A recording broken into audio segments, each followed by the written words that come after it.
This, shall we? What do you guys say we have ourselves a live stream? Yes, sirree. So we'll wait for everybody to get here. If you're watching this after the fact, welcome. Uh, Let me encourage you that the title of this video has very little to do with any type of voodoo, super spiritual, palm reading BS, uh, and that what we're about to talk about tonight can actually be tied back to some pretty solid psychology and understanding how the mind works, understanding how self awareness works, and understanding how to use the mind as a tool, directing it towards the things we want to happen in life instead of kind of just um, receiving what comes. We get to play an active role in what we call our future or our destiny versus, things just kind of happening to us and then us reacting. There's a lot of proactive things that we can do with the mind. We're going to talk about that specifically tonight. I'm going to wait for uh, folks to actually tune in before I get knee deep into the discussion. I want to welcome everybody that's here. Hello. Got a handful of people that have tuned in now, but like I said, whether you're watching this live or after the fact, the title here is not about like palm reading or any BS like that, right? Like he's gonna predict our future. He's magic. Like no, I'm gonna show you some things that you may not understand about how the mind works, things that are probably working against you in terms of the things that you want to accomplish in life. And let me go ahead and get to the web pages that I want to get to as well. I want to make sure I got the hexacode pulled up. This is a series that I want to take. I want to recommend everybody actually go and consume. Actually, wow, 3,000 people have read this. I didn't even realize that. It's pretty dang good for a website that breaks pretty much all of the SEO rules. So if you are here, go ahead and chime in. Let me know you're here, um, and I will shout you back out. I'll say hello, and then we'll get kind of knee deep into this discussion. I will say that I have a little limited time tonight because I'm getting ready to go have dinner with my family. So I don't want to. I won't be here too long tonight. We will probably do an after party later tonight after my kids go to bed on Twitch, where we can continue this conversation if you so desire, or we can just hang out like we typically do. Let's take some comments here. We got Drex Ferguson says, "B Dog, what up? What up? What up? It's your favorite ENTJ. What up, dude? Good to see you. Good to hear from you." Stephen Blanton says, "Hey, B, gonna listen to this in the background." And Susie Q871. Hey, Susie Q, it's good to see you. Thanks for tuning in. So, I promise you, even though tonight's going to be short, what I'm going to share with you will be ultimately helpful for you. And by the way, just to warn everybody, and let's see how many people are actually here. How many people am I about to warn? Just so I can see how many times I'm going to have to say this tonight. Let me just warn you that this is not, and even though I know Steven said he's going to operate in the background, Steven's a member of our team, so that's okay. He'll get a pass. And he's been through these exercises with me probably 1,000 times. As once upon a time, he was someone that I was coaching. Now he works on our team. So I want to just make it clear up front. This is not, I'm not here to entertain you, right? Like I was reading this book, and I really recommend, I've got some books here I'm going to share with you too. I've been reading this book, The Story of Philosophy. It's the book you see me holding up in some of the thumbnails of my videos. And there's this quote about Aristotle that I really love. In fact, I'm just going to read it to you guys versus trying to remember it and butcher it. Just about kind of what Aristotle basically brought to us in modern history is what we now call logic, or the proper way to think, which is a good deal of what we're going to talk about tonight. Uh, let's see. No, it wasn't that part. Where is it? Logic simply means thinking correctly. So Aristotle gives us science, technical, abstract, concentrated. If we go to him for entertainment, we shall sue for the return of our money. And I like that because, hey, David Clark, welcome. I like that because that's how I see myself in the internet space. I've worked very hard to educate people, to bring information to people that helps you with your life. And I've done very little to try to make that entertaining. Now, I've been an entertainer before. I don't have anything against entertainment, but when it comes to topics like these, I don't find myself, trying to come up with ways like how can we turn this into a sketch comedy thing so people will pay attention to it. My thought process is a little bit more Darwinian. It's like if people don't want to pay attention to it, fine, let them go watch comedy. Right? Let them not read books. Let them continue to dawdle and tawdle or whatever. We did the 25 cognitive biases. Was it the twaddle tendency, I think Charlie Munger calls it. It's like, listen, if you need to be entertained every moment of the day to pay attention to something, I'm not your guy, right? Like, we're going to get into some deep conversations. I'm a pretty entertaining dude. Stuff will be funny. I will certainly crack some impromptu, improvised jokes, but the point of the matter is I'm trying to give you information for this adventure that we call life. It would be like if I was trying to prepare my soldiers for the war we were getting ready to fight the next day, and the only way I could keep their attention is if I got up and break danced in the middle of my briefing. And it's like, it's absolutely ridiculous. But we don't approach life with that level of severity. And I do, which is kind of what makes, I think, what makes me attractive in the internet space, because a lot of what I do is so much more raw than like a guru or a coach or someone that's like a tips channel that has all this production value. And I'm like, no, jackass, look, this is how it's done. You want to win? This is how we do it. So there's this kind of rawness to it. So I like when I read that about Aristotle, because I found myself in that. I'm not here to entertain you, so I'm warning you, not just that this, because this will be entertaining if you pay attention. But my point is, you're also not just going to consume the content passively. You are actually going to be an active part of today. If I'm going to be successful in the promise of predicting your future, you've got to be an active participant, right? I can't just predict something. Like I said, this isn't some BS tarot card, crystal ball, palm reading BS. This is legitimate psychology. And just really understanding how the mind works. I'm going to show you how you can direct the mind toward the things that you want to have happen. And it's not my ideas. I'm not smart enough to come up with this crap. This is the ideas of people that have been figuring it out for thousands of years. So we're going to do that tonight, and I'm just warning you that you are going to be an active participant. You're going to have to actually type in the comment section here in order for this to be effective. But I really got a kick out of that piece from Aristotle, and I thought about making, my banners on all my social media, that picture of Maximus from Gladiator screaming, "Are you not entertained?" Because, that's how I've felt in the internet space for a long time. It's like there's so many people out there that are so focused on their lives and their success, and they know things, and they're not taking the time to tell you about it, right? And I wanted to do that. And then it's like, but I have to fight for people's attention. And I get it. I understand how the game works. I'm not resentful or complaining about it. It's just I approach it a lot more Darwinian. Like, the people who want to win will come here and pay attention for 30 minutes to 2 hours. People who don't, or maybe they want to win, they're just going to do it in a different way, or they're going to take a little bit longer because they want to have someone who's going to juggle in front of them and make this real fun. Like, this isn't fun. Neither is working out. But if you want a six pack, you better get that ass in the gym and start working. So approach the content you see me do like going to the gym. You're not necessarily going to absolutely love the experience. It's not a theme park, but at the end of it, you're going to feel really good. That's it. Let's see who else is here. We got Susie Q. We got David Clark. Just randomly wrote INFJ in the comment section. I'm not sure. Okay, David Clark, INFJ. Got it. Remove says, "Let's do this." Ursula says, "Hey, B," and hello, Stephen Bland. Great to see everyone else, too. Hey, Ursula. Good to see you. Glad to have you here. Now then, let's get straight to business. You can see some of the websites I have pulled up here. I've got the hexacode test. Cannot recommend enough that you take this test. Okay? All you Myers-Briggs people, INFJs, David Clark, take this test instead. And take it. I recommend you take it on a desktop, because I've had a number of people take it and then hit me up on Facebook like, "Yo, dude, I don't understand what this test is trying to tell me." And then I was confused because I'm like, the test explains itself. What are you talking about? And then my wife had to tell me, "Nah, bruh, if you take it on your phone, you can't see all the other things. Like, you can click on a little question mark and it explains like what the facets mean and what your score means when you score." Definitely take this test, all right? I encourage anybody that followed me for Myers-Briggs content, if you've been around for a while, I purposefully walked away from doing that stuff because I felt like it was just this spiral of unending me answering questions that weren't effective for the viewer. Take this test. If you want to talk to me about personality, let's talk about it in these terms.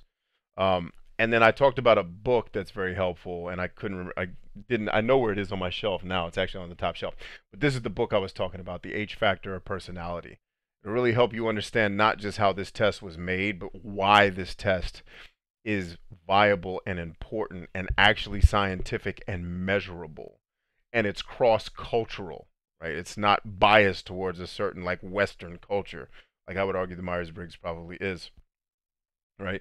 This is not. This is an amalgamation of studies that have been happening. I think it goes back as far as the 1930s, right? With these scientists figuring out how do we actually classify personality. So definitely take that test. We're going to talk tonight about The Way of Walking Alone, which is kind of a coaching series I did from the book of The Way of Walking Alone by Musashi Miyamoto, or Miyamoto Musashi.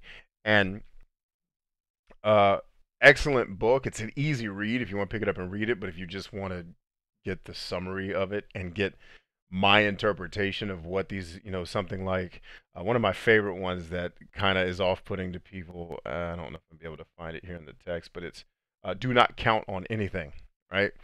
It's a hard one to swallow, but the point that it's making is very valid, and especially when you understand who Miyamoto is and was. Highly recommend that, and I'll even put a link to it here in the chat because it's not going to let you copy and paste it from my screen. But if you want to go check that out, highly recommend it. Let's see.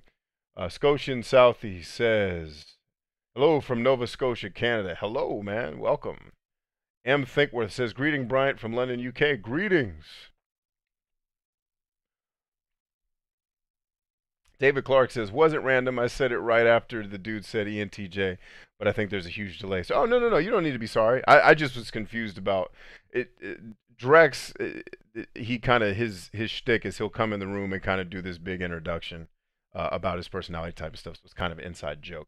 But I wasn't perturbed at all. I was trying to figure out, oh, why is he telling me this? Maybe is there something I'm supposed to glean from it so that I can properly respond to you? So do not apologize. You are A-okay, man. A-okay. All right, so let's get right into it. We'll talk about this coaching program that I have later when I get off the call to go eat with my family. All right, so this idea of predicting your future. Here's what I want you to do. Each of you, and there's going to be 3 iterations. Like I'm trying to think logically. I was thinking before the call, how am I going to do this on a video instead of talking to people in a room? But each of you, I want you to type in the comment section. What was, and listen to the whole thing before you start typing. Okay, you head of the class folks, hold for a second before you start typing. In the comment section, I want you to type the last question you asked yourself about your purpose in life, your career, or where you think you're headed. All right, so I don't want it to be a question like, what am I going to eat for dinner tonight? It needs to be a question about your purpose and where you are in the journey of life. What is the last question you asked yourself as it relates to your life's purpose, your desires, your definition of success in life? All right, I want you to type, what was the last question, the very last question that you can remember. Maybe you talk to yourself all the time. If you're like me, I talk to myself throughout the day. But the last question you remember asking yourself about a goal, about your destiny, your purpose in life, or your desires. Young IGG says, hey, what's up, B? Hey, man, good to see you. Glad to have you here. So go ahead and start typing that, and I will stand by patiently. Maybe I'll dance or something in between. Let's see. What else do I have pulled up? So definitely have the hexacode test here. Cannot recommend that enough. Also, while you guys are typing, hopefully I'm not too distracting to you. We'll go through some of these books that I've been talking about. Can't recommend enough The Story of Philosophy by Will Durant. Will Durant's one of my favorite authors of all time. He's amazing. Just that whole series of books. I can't see the camera. I can't see what the camera's focused on, but if you can see the books that are directly above me, let me go to the live center. Yeah, you guys can't really see them. They're like, hold on, wrong arm. This arm right here, like the books that are just above my head, waiting for the delay to kick in. Wow, this thing is really slow. Way behind. Anyway, the books that you can barely see above my whiteboard are Will Durant books that are just, oh, my brain explodes every time I read this stuff.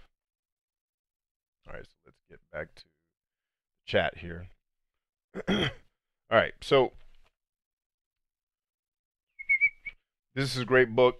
Today's book, my book of the day today was called Yes, 50 Scientifically Proven Ways to Be Persuasive. That's a cool book so far. A lot of this stuff I think is covered better in Dr. Robert Cialdini's book, Influence. I actually teach out of that book in my marketing program, and my marketing program is actually a bonus that I give for people who join my Good Life Playbook program. So if you want to learn how to do digital marketing, specifically Facebook and YouTube and search engine optimization, highly recommend that. I never did get to making the modules about Instagram because I felt like I didn't know enough yet. I was still experimenting in Instagram, and I didn't want to give you a bunch of stuff that you can get anywhere else. Hence, public debt does not necessarily threaten democracy, but can, on the contrary, reinforce it. Oof, tough. So I've been kind of thumbing through the social life of money. Those are the books, and I've been going back through kind of one of my textbooks. Like if I ran a school, this would be one of the textbooks, right? Riveted: The Science of Why Jokes Make Us Laugh, Movies Make Us Cry, and Religion Makes Us Feel One with the Universe. All right, some people are starting to type questions. Let's get into it. The rest of you get on your job. Let's see. Scotian Southie says, how can I integrate my strengths, people person, into my situation of employment? Cable guy, union rep. And I love this question. So when we're talking about predicting the future, obviously that title is very clickbaity, but I mean it. I and you, more importantly, this is about you predicting your future, not me. I'm just showing you how to do it. You can start to understand where you are headed based upon the quality of questions that you ask yourself. Right? I have a whole module on this in one of my coaching programs because it's something that Tony Robbins goes into a ton of detail that we won't have time to go into tonight. But in the coaching program, we deep dive into this. You know, the quality of your life or where you are, I can map exactly to the questions you ask yourself. So, for example, if a person asks a question like, "Why does X keep happening to me?" Well, guess what? X is going to keep happening to that person. And it's not some mythical, spiritual, the universe is conspiring against that person. It's they're using the computer that is their brain to process information in a way that's not optimal for a different outcome. All right, we'll get more into that if we have time. But so Scotian Southie says, how can I integrate my strengths, being a people person, into a situation of employment? So here's what I can predict.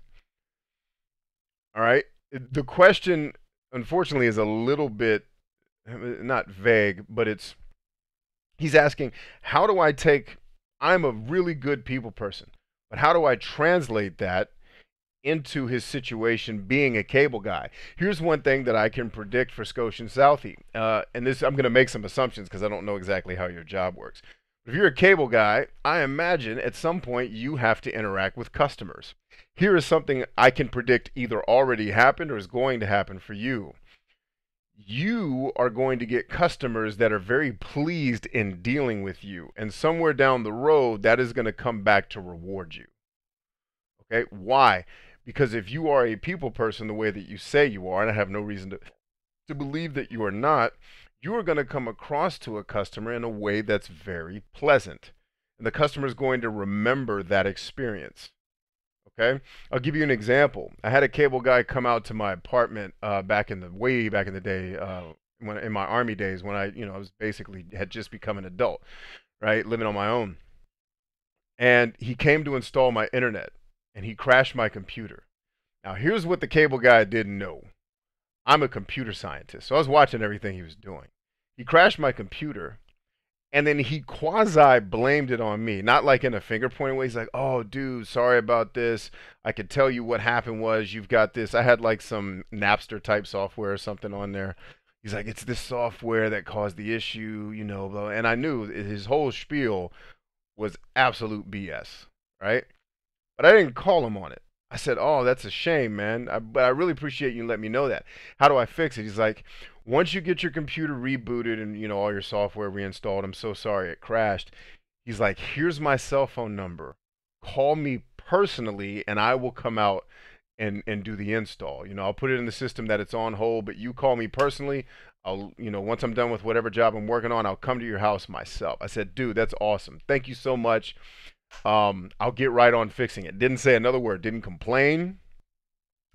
Didn't say anything. I played dumb because the dude was totally BSing me because I knew if I played dumb, it would give me an opportunity to build a relationship with the guy where I wasn't going to call it to be like, dude, you're full of crap. Like, how's that going to make him feel? He's BSing me because he's afraid, right? And me calling him on it is not going to, it's, first of all, it's not going to solve the fact that I don't have internet, right? It's not going to do that. It's just going to make him feel insecure and I'm going to leave pissed off. So I just played dumb. Like, all right, let me let him win this one. And since he said he'll come and do it himself, it'll take me an hour to fix my computer. He'll be back tomorrow.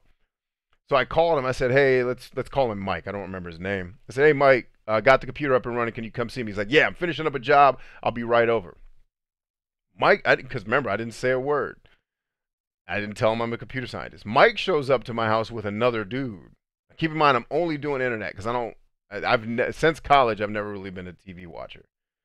Mike shows up with another guy who comes in my house with him and is tinkering with my television and then goes outside. I'm like, well, okay, I don't know what that's about, but whatever. Mike gets my internet running. As Mike's getting ready to leave the house, the other guys there with him, he's like, hey, by the way, turn your TV on. I turn my TV on. He's like, turn to channel blah, blah, blah. I do. And I have HBO, I have Cinemax, I have all these things that I didn't ask for. He's like, listen, appreciate you being patient with me. We just gave you all these channels for free. It's on us. It's on I think at the time it was AT&T internet or something like that. It's like it's on us. I imagine that you're not going to break somebody's computer, but you're going to have that type of, like, I never forgot that, dude. That was, so this is 2019, right? Dude, that was 19 years ago. So I remember that dude to this day, owning the fact that, yo, I broke your computer, even though it was kind of your fault. I'm sorry. I'll come personally fix it. I remembered that. So what I can predict for you is that you've just given your brain, which is a computer, an instruction to say, go find how can I apply people skills to being a cable guy. Your brain is now not going to stop until it finds a solution to that problem. And it's going to be subconscious to a degree, and then you're going to notice you're doing things in your work that inevitably, who knows, you might run into a person for real on a job.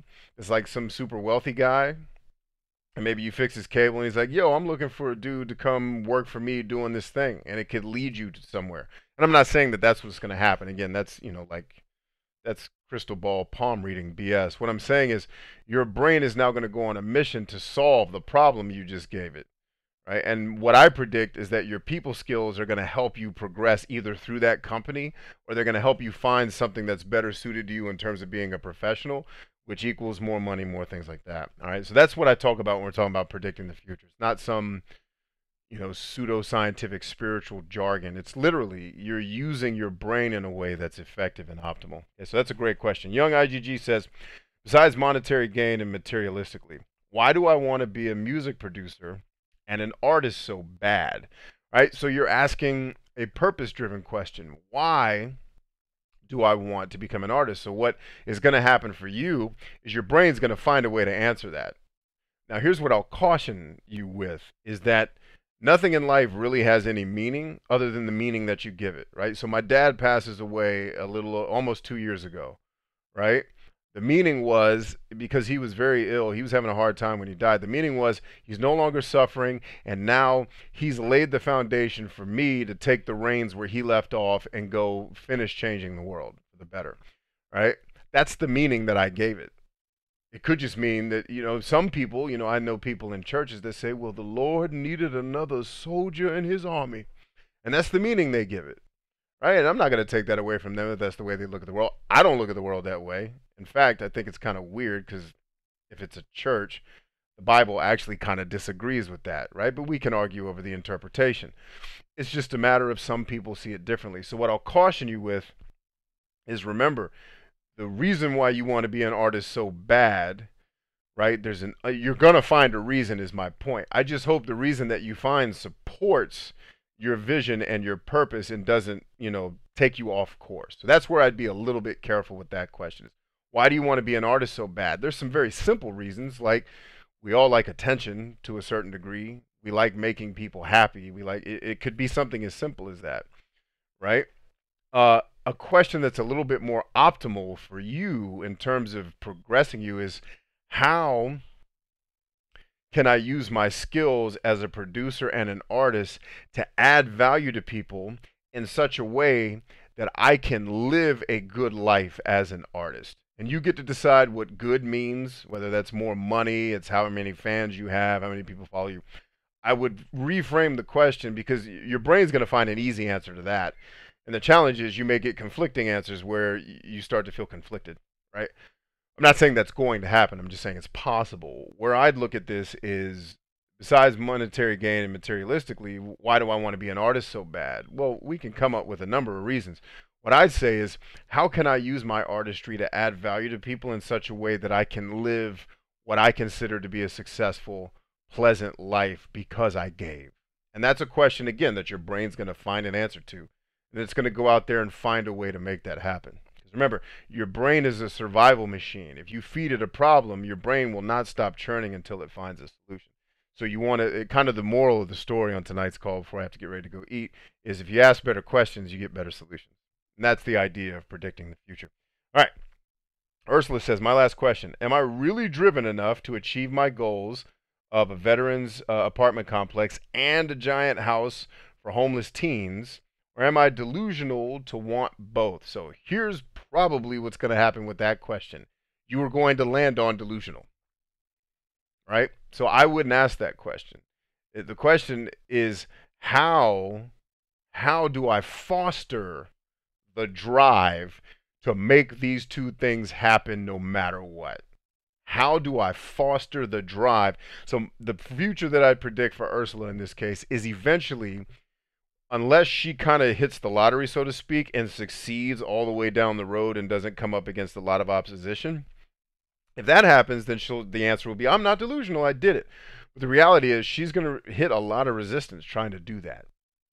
Ursula, you're going to hit a ton of resistance trying to make it happen. And when that resistance comes, it's going to be second nature to want to fall back on them. Man, this was delusional. I shouldn't even tried this. I knew, blah, blah, blah. That's the future of that question. I would reframe the question and say, how do I develop the desire and the drive to make these, and the patience to make these two things happen? And how do I enjoy the process?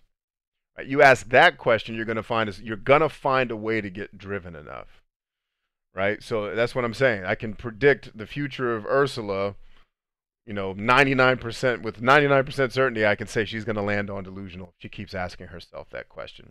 Because it's not the right question. So many people ask me, are my dreams delusional? Well, I'm not the judge of that, first of all. But usually what I'll take people through is an exercise that says, has anybody else in the history of the human race done the thing that you're trying to do?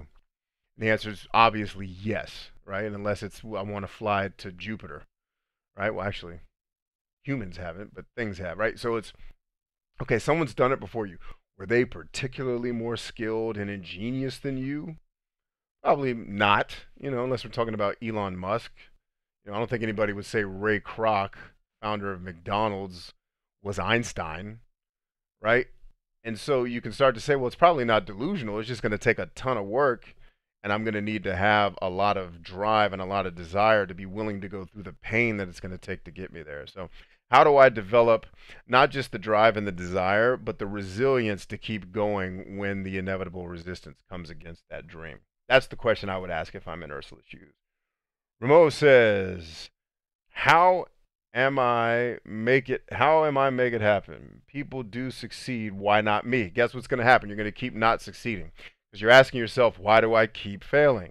And all your brain can do with that is, well, here's why you keep failing. And it's going to focus on the failure, and it's going to find 90 million reasons why you fail. But you never asked yourself, how are all these other people succeeding? How can I replicate that success and enjoy the process? That's the question. So the future of Ramo, if you keep asking that question, is just more failure. Because you've already primed your brain to focus on the failure, and what you'll miss when you're focused on failures is the small little successes that get overshadowed by a failure, right? So you want to be careful of that. M. Thinkworth says, has a high being already destined my path of looking after someone who is going impact at every facet of life via my life choice versus, okay, some of what you're writing is a little bit hard to understand. I'm imagining, is English not your first language, or are you just trying to write something really complicated and find the words to say it? So basically, you're asking me, has your path already been predestined, or do you have some role to play in acting it out? Right? So that's a pretty tough existential question. I'm going to say the future of that question is you asking yourself that question for the rest of your life and not actually doing anything. Right? So is your life preordained, or is it your determination that does it? Well, I imagine if you got up and ate Cheerios today, I'd find it hard to believe that there was a higher power somewhere in the universe that was like, I'm going to make him eat Cheerios today because I really enjoy watching M. Thinkworth eat Cheerios. And I love Cheerios. That's why I invented them. Right? So the future of that question is you're just going to keep asking yourself that question. And you're never going to find an answer to that. And the, the catalog of human history, no one's been able to really determine that exact answer, right? And the point of the real bottom line here is the answer to that question doesn't matter. You have some level of agency over your life, whether you believe it's a higher power pulling your strings or it's you making the decisions. The better part here is, what do you think? You're asking your brain, what destiny would make my heart come alive and make me feel happiness, joy, and fulfillment? What activity in life outside of leisure, and I mean work, right? What work could I do that would make my heart come alive? And as you ask that question, I'd go back into your memory banks and remember things that you did that brought you a great amount of joy and gave you a sense of meaning. And I would focus more on that, because you're asking yourself a question that's basically a cat chasing its tail. There's no real solution to that. So the solution your brain's going to give you in the future is you're trying to divide by zero, and you're going to waste a lot of time continuing to try to divide by zero, and you're never going to get an answer. You'll wake up 70 years old like, why in God's name did I not just do something? Right? And I know I'm making a ton of assumptions about your life because I really don't know you based on one question, but I would definitely adjust that question.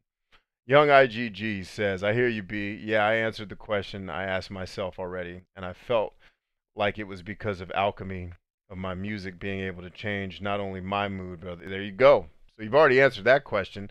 Now ask yourself the next question. And that's the thing, like when people ask me questions like that, or inevitably when someone comes up to me like, yo, B, I'm so lost. I'm like, no, you're not. You know exactly what you want to do. You're just scared to do it. Or at least you have a taste of what you want to do. You're just scared to say it out loud because it seems so impossible. Not every person I've talked to that's been, now I'm not going to say that that's absolute truth for all of humanity because I've not talked to everybody, but that has been true with every person that I've worked with when they tell me that they're lost, and I tell them no you're not, and then they get disrupted like, how's this dude supposed to tell me I'm not lost? I'm like, I'm telling you, you're not lost at all. You're just scared to want what's in the back, in that recess of your soul. You're scared to want it, right? Because you know there's going to be pain that comes with achieving it. There would be pain if you failed to achieve it. And they're like, oh, yeah. I said, so what is the thing that you're afraid of? And then immediately they can answer it. Like, there you go. All right.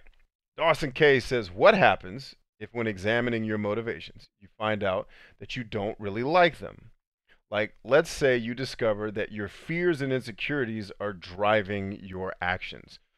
Well, let's see. Let's say I find out that my fears and insecurities are driving my actions. Well, I guess I would ask myself, was there any good that came out of the actions that I took? Right? Like if my fears and insecurities drove me to rob a bank, I'd be pretty upset about that. But if my fears and insecurities drove me to help a million people, I'd say, hey, maybe I could help 10 million people if I was driven more by my desire and my, any altruism that I have. And so I wouldn't be terribly beat up because, I just shared on Facebook and on YouTube earlier today that I spent 15 years of my life living someone else's dream, and it was a living death, right? And that part of what I do here is helping people avoid that similar fate. But when I look back on those 15 years, it's not like I was living a life of misery. I was helping a lot of people, right? Just not to the degree that I'm capable of, and not in a way, not always in circumstances that I wanted to be in to be able to help them, right? So even in the midst, and I made that those 15 years of actions were driven completely by my fears of rejection and insecurity. So when I found out that that was my actual motivation, sure, that was disappointing, but I didn't dwell on the disappointment. I went right to, dang, I've helped millions of people during that time. You know, and even as I've transitioned into doing what I'm actually created to do, I've helped millions of people. So it's like I can live with being driven. And what I'd actually do if I came to that conclusion, the simple answer to your question is I'd get really excited because now I know what was driving me and I can change it. It's a good question, by the way. World of S. I'm falling in love with an ENTJ. Okay. I've noticed something about ENTJs. They often say, I'll be back and go MIA for 2 minutes to 5 minutes. What do they do? I once thought that it's to put themselves back into reality from their emotions. They want to be sure they're all there. I'm an INTJ. We're falling for each other. Is there something I should know about beginning stage? So here's what I would do. Here's what I'm going to do for you. I'm going to save your life. Go take this personality test and stop it. And have the ENTJ take this. The idea that, and I'm not trying to make funny or make you feel bad, but everything you just said is a generalization, right? Like, for example, I am technically an ENTJ. I've never done the thing that you're talking about. Like, it sounds very weird, right? So for you to generalize and say, well, ENTJs always do this thing, it's just physically not true. And you're trying to base, like, never ever base relationship decisions on this Myers-Briggs silliness. Like, don't do it. There's things that you need to discover about yourself that go deeper than whether you're an intuitor or they're a feeler. Or it's because what I'll hear inevitably is an intuitor can't get along with a sensor. False, right? That person has some hangups and needs to learn flexibility and needs to learn empathy. Two things that the Myers-Briggs does not test for. I don't care what type you have. Everybody can lack empathy and lack flexibility.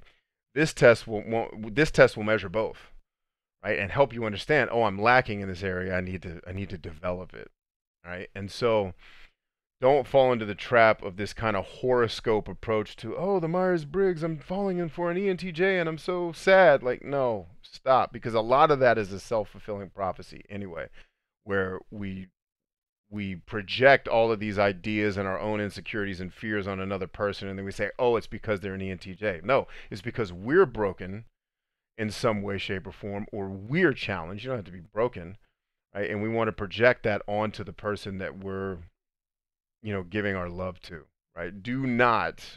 My advice: you can get a second opinion. I would never make a dating or a marriage decision based on the Myers-Briggs. I think that is lunacy.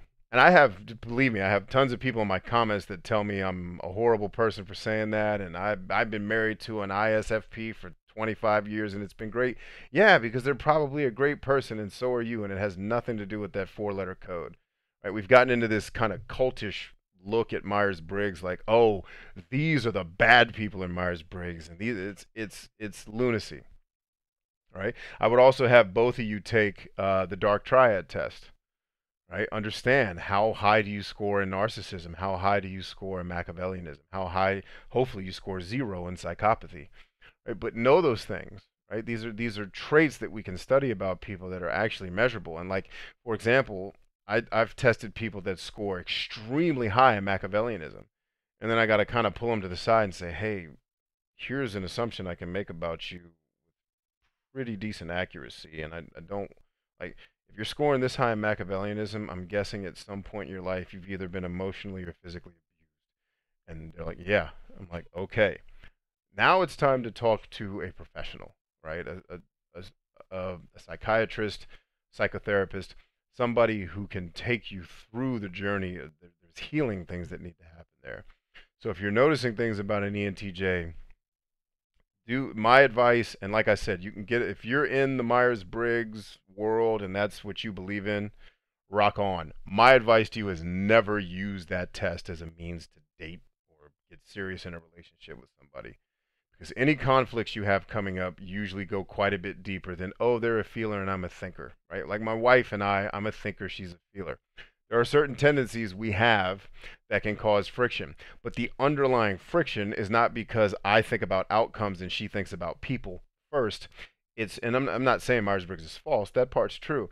It's that one of us has to be the one deploying empathy for the other person because we're both very empathetic, flexible people. I'm willing to say, oh, yeah, if I do that, that could hurt so and so's feelings. And I'm willing to reflect, right? The stereotype with, oh, he's an ENTJ, that just means he's an asshole that doesn't care about people.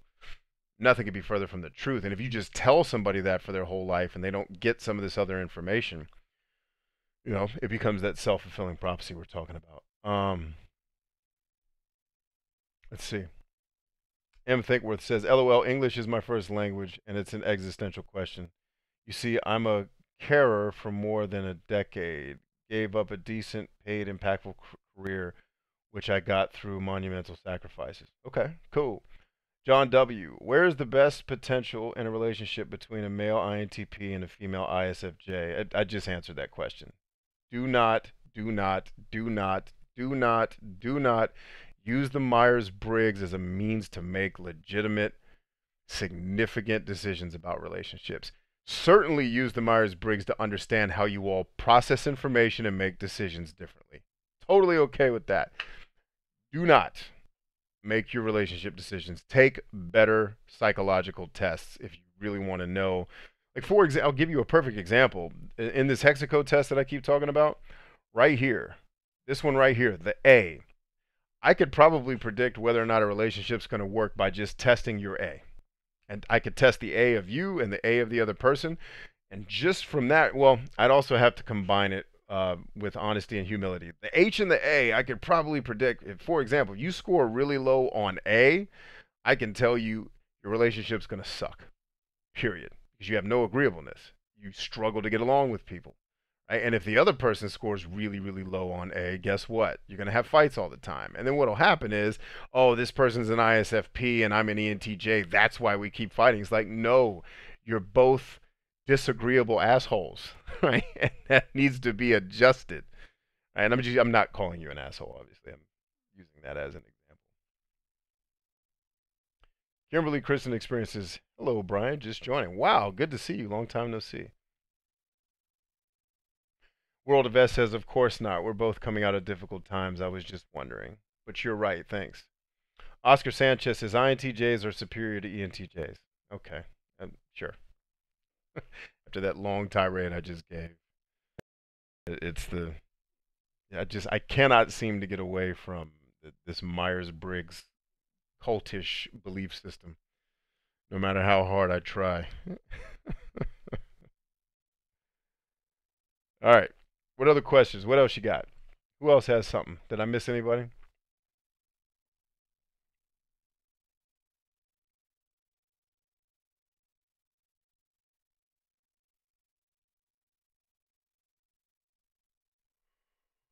Ursula says, I was pretty across the board on the dark triad, but a tiny bit higher on narcissism.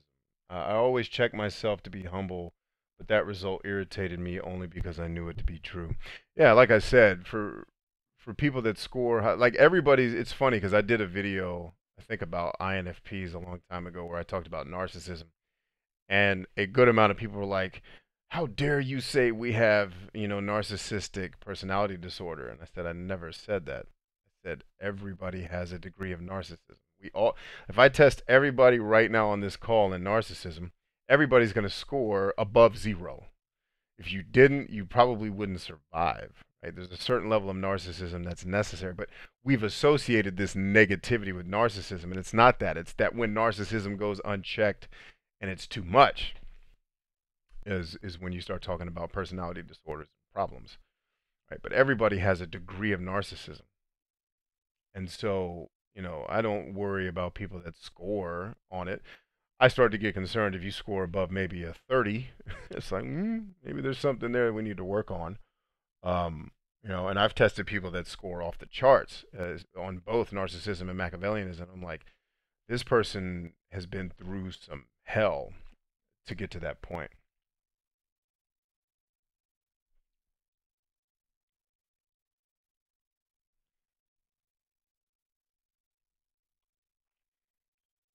Let's see. Um, all right, so back to the question I asked you guys. I asked you what was the last question you asked yourself about your career, about your future, about your purpose, about the things you're working on in life. Now, next exercise. What was the question you asked yourself before that one? Go ahead and put it in the comments, and I'll read some of these other questions while you guys do that. How do you feel self-awareness weighs on a relationship? I feel like, um, hold on, I gotta,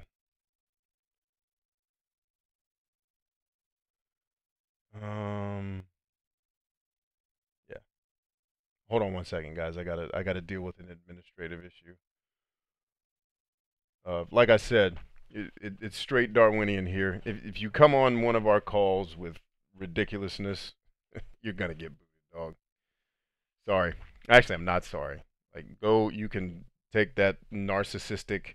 The world is all about me, so let me crap on other people.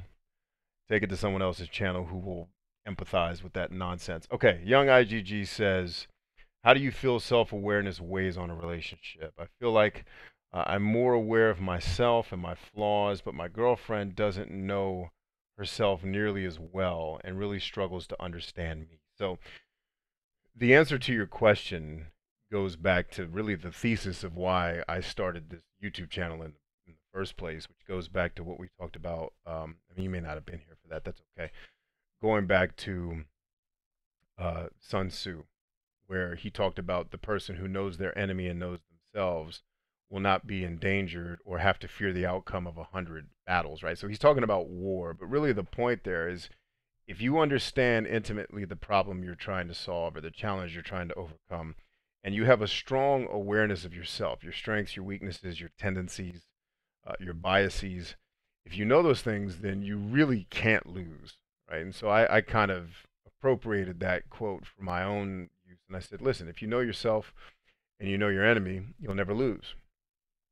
And so I have supposed, and even like my coaching programs that I talk about, like this one here, which we've been talking about on a couple of the calls. I believe that self awareness, and it's not just me who believes it. It's not like I came up with this. This is thousands of years we've known this. Self awareness is the foundation of all success, relational success, career success, health success, like being self aware about your health issues and how you should eat. How you, like, for example, a person like me who has some mental health challenges, Jordan Peterson talks about as a psychotherapist that I shouldn't fast, right? And I was fasting like a crazy person. I was fasting in some cases 20 hours a day, but someone who struggles with challenges like PTSD, for example, in my case, is one of the challenges, shouldn't do that. You should have protein and fat in your system. So self awareness is the foundation of all success. So how does it apply to a relationship? Exactly the same way. If you don't know yourself and intimately understand your values, which is vitally important to any relationship, professional, personal, otherwise, two people who don't share values cannot get along sharing space for a very long time. You know, it's like I said at the beginning of this video, this live stream, where I said, you know, if you're coming to my channel hoping to, like, you need to be entertained, like I have to wrap the vitamins that I'm giving you in a bunch of chocolate, then you need to find another channel to hang out at, because we're not going to do that, right? So I'm self-aware enough to know my value system is I really don't want to have to tap dance and soft shoe for someone to pay attention to me for 30 minutes to 2 hours, right? Go find someone else who will do like sketches and jump cuts and that happy-go-lucky fun stuff, which I don't have a problem with, right? If that's you, rock on. But I am self-aware enough to know I'm not trying to attract that audience. I'm trying to attract people who are very, very serious about changing the human condition. And I'm not really going to do a whole lot to change that by doing really bad sketch comedy, right? Because I tried, believe me. It's not just my opinion. I have tried it and I suck at it, right? So your self-awareness, your being self-aware is key to knowing what you want in a relationship with another person, what you bring to the table. You know, and self-awareness isn't just a personality test. It's not just a hexaco. You know, it's knowing your value system. If your values and that person's values are at odds, you're going to have problems, Right? You're going to have serious, serious problems trying to get two people who have very, very different value systems to get along for an extended period of time, right? And then what are your motivations? What motivates you? That's not to say you have to have the same motivations, but knowing those things about yourself, but also about her, will help you to understand if some type of long term relationship, friendship, marriage, whatever it is going to be viable, right? Should this person just be an acquaintance because there's someone I can get along with for about 5 or 10 minutes? Um, I'm trying to think of an example from my life or someone else's life that I can pull up here for the purposes of this discussion. But use my neighbor for example. If my neighbor married what's the Congresswoman Cortez AOC, if he married her, they'd be at each other's throats within a week because he is a staunch conservative. She is not, and they disagree on everything as it comes to how you manage a society. They're going to be fighting with each other all the time. So trying to get those two people together, and they're also not flexible, right? Which is one of the facets of the agreeableness trait in the Hexaco test. Right? They're well, I don't know about AOC, but he's completely inflexible when it comes to that stuff. So it's he's not going to budge. Why would you put yourself into a relationship with somebody who's going to force you constantly to either compromise your values or criticize you for the values that you have, right? So those are things that are very, very important, I think, in a relationship as well. So when you ask, you say you feel like you're more aware than she is, then she needs to develop a certain level of self-awareness, right? And that's something you can help her with. I would have both of you take the Hexaco test just to see where you are. It'd be like a fun exercise. Like I had my whole family take it over Thanksgiving one year after I was introduced to it years ago, and it was fun. It was like, yo, what did you get? And it was interesting to see what some of my family members they scored very differently. For example, one of my family members scored very low on agreeableness, and I'm like, did she take the test right? Because she's the epitome of agreeableness. You know what I mean? But there's certain things she is not agreeable on. She's just not. She's not a very demonstrative personality like I am. Like I'm over the top. But I happen to be very agreeable, so it's very interesting to see how those things come together.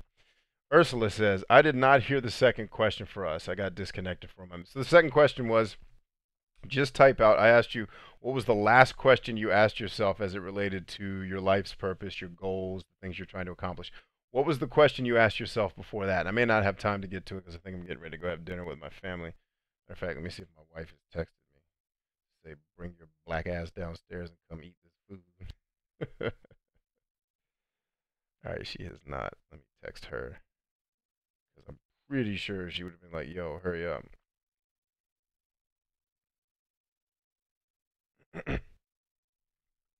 I smell the food. It smells delicious. Ramo says, "Well, I hope I'll be able to change my mindset to make it happen." Yeah, and the bottom line is you just need to ask yourself a better question. How can I adjust my mindset to win? And how can I enjoy the process? Because like I said, your brain is a survival machine and it's eventually going to find a solution to the questions that you give it.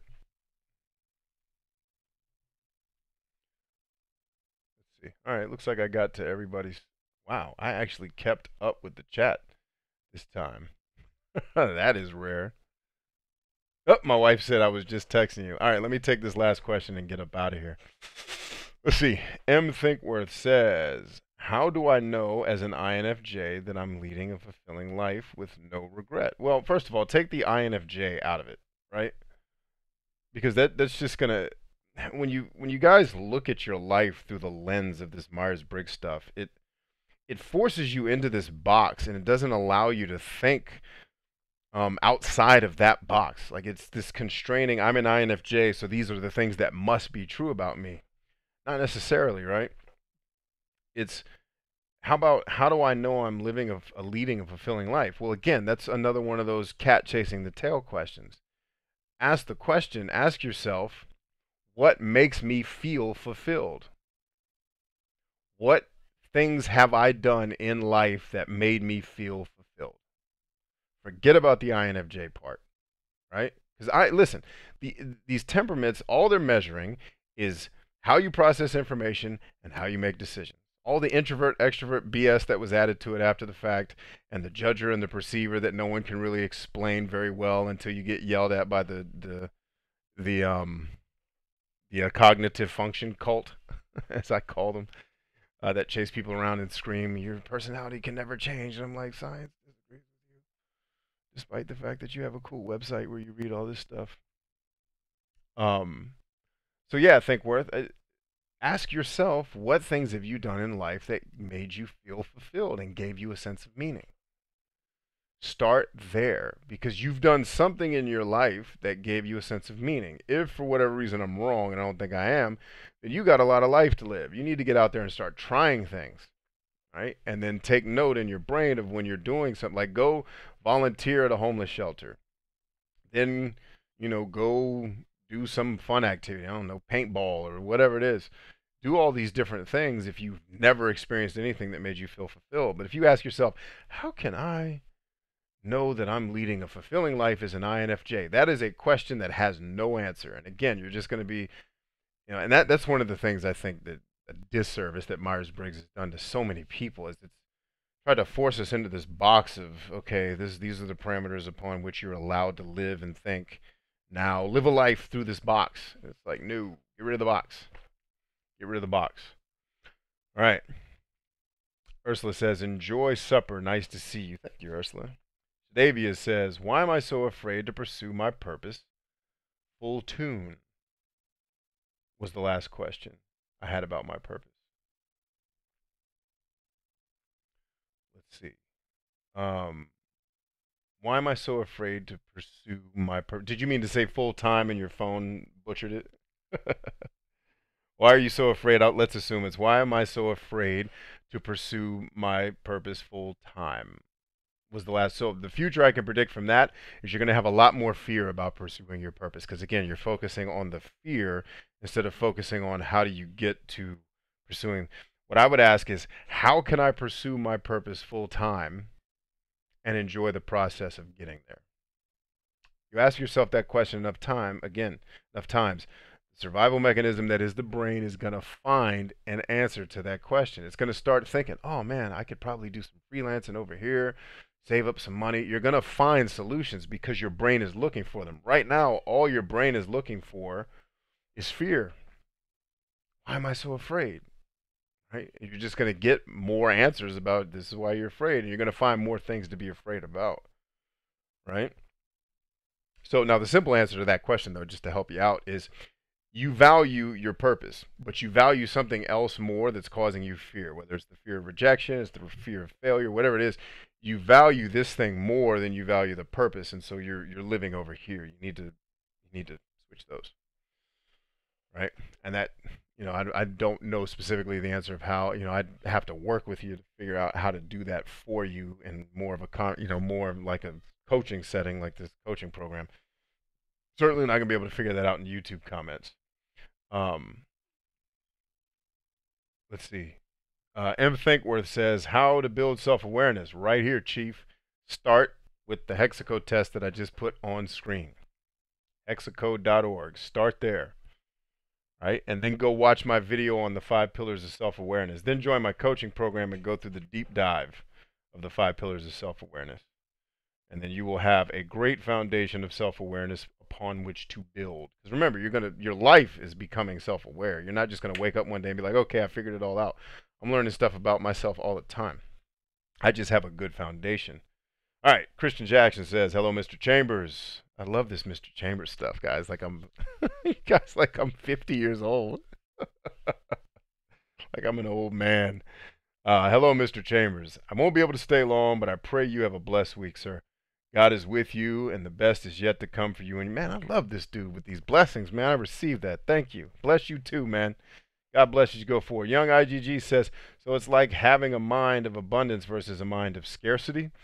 I don't know. What was that question? What did I say that you're directing that question at? Shadavia says, thanks. Yeah, no worries. So yeah, Shadavia, ask yourself, how can I pursue my purpose full time and enjoy the process? that question in your survival computer called a brain is going to find an answer. And you're going to find a lot of answers. You're going to find, oh, I can freelance. I can hustle over here. I can sell stuff on Amazon. I can do affiliate marketing. And I don't know what your full-time purpose is, right? That's up to you.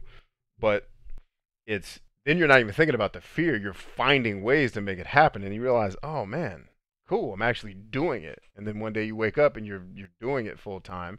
You're not worried about being afraid, right? Ursula says, I'm over 55, silly man, but not old. No, of course you're not old. Like, literally, I don't think old starts for people until we start talking 80. And I think old is really a state of mind. It's not really a thing. But I don't consider anybody old. Unless you tell me you're over 80. Guys, 50 is the new 25, 30. Seriously. 100%. Like, a 55-year-old, when I was growing up, was an old dude walking around in white shorts that were too high, black socks, and Docksiders. Ain't no, like, 55-year-olds now dress like me and drive around in cool cars and bump hip-hop music. 55-year-olds in Portland skateboard. So it's like, you know, it's hilarious when people call me Mr. Chambers. I'm like, who the hell is this? No one even ever called my dad Mr. Chambers. And he was in his 80s before he passed. Let's see. Young IGG says about the questions we're asking ourselves. Yeah, so part of it is having abundance versus scarcity, but it's also about focus, right? Your focus becomes your reality. If you're constantly focused on the fear, you're constantly focused on the problem, or you're constantly focused on questions that don't have answers, you're gonna spiral, and it won't be fun. Ursula says giving you crap. Shadavia says writing and starting a business. Okay, so writing and starting a business. How can I be a full-time writer and build a business around my writing such that it sustains my family and helps me feel fulfilled?